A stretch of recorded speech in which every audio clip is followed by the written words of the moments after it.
12 апреля 1961 года началась новая эпоха в жизни людей. Эпоха полетов в космос. Привет, меня зовут Ионина Алиса. Знали ли вы, что наша республика Саха-Якутия напрямую связана с космосом? Нет? Сейчас расскажу. Республика Саха-Якутия – крупнейший регион России, занимающий пятую часть территории страны и почти все северо-восточные земли Азии. Якутия по своим природным и территориальным условиям не имеет аналогов на планете. Это единственный регион России, в котором сразу 3 часовых пояса. Какие музыкальные инструменты вы знаете? Может быть, гитару, барабаны, фортепиано, флейту. А знаете ли вы, что такое хомус? Якутский хомус – древний музыкальный инструмент народов Республики Саха-Якутия, возраст которого составляет более 5000 лет. Якутский хомус 21 декабря 2011 года совершил путешествие на орбиту благодаря инициативе Мемориального музея космонавтики и командира 31-й основной экспедиции на МКС Олега Кононенко. Да, интересное развлечение.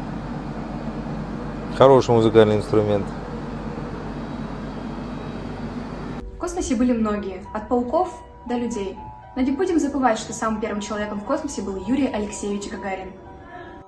Юрий Алексеевич Гагарин является первым космонавтом Земли. Он родился 9 марта 1934 года в городе Гжатске, ныне Гагарин, Смоленской области. 12 апреля 1961 года с космодрома Байконур стартовал космический корабль «Восток» с пилотом-космонавтом Юрием Алексеевичем Гагариным на борту.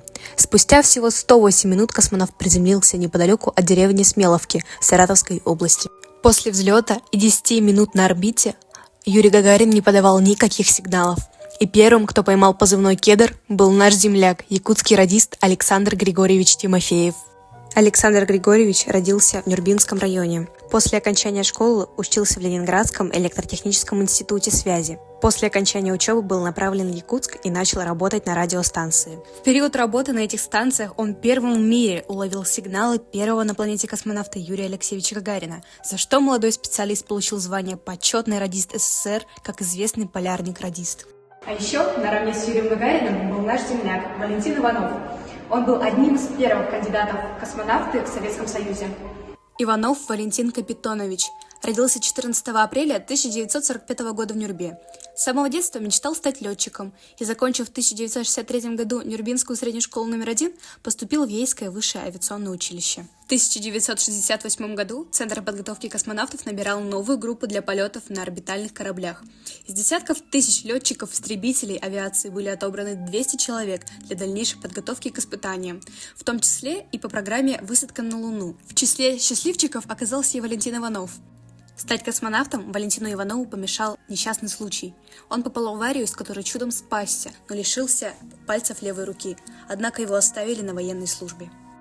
А знали ли вы, что космонавт делал подарки нашим якутянам? Олег Дмитриевич Кононенко, русский космонавт, герой Российской Федерации, герой Туркменистана, инструктор-космонавт-испытатель 1 класса, 473-й космонавт мира, 102-й космонавт Российской Федерации. Летчик-космонавт Олег Кононенко передал в дар Якутскому государственному объединенному музею истории и культуры народов Севера имени Ярославского книгу Алексея Кулаковского, которая находилась с ним в космосе 142 дня. Во время его 3-го полета в 2016 году он прочитал на весь мир из космоса стихотворение известного якутского писателя. Сперва малый Исаак состоится, то есть праздник в пределах рода. Потом средний Исаак состоится, то есть праздник родов соседних.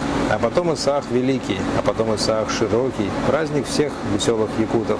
За более чем полувековой период полеты в космос стали уже обыденным событием, и список героев космоса за последние десятилетия пополнился множеством имен. Но несмотря ни на что, космос и Вселенная так и остается чем-то загадочным и неизученным. Давайте исследовать космос вместе. До новых встреч! Дорогие друзья, близкие и незнакомые, через несколько минут могучий космический корабль унесет меня в далекие просторы Вселенной. Вся моя жизнь кажется мне сейчас одним прекрасным мгновением. Все, что прожито, что сделано прежде, было прожито и сделано ради этой минуты.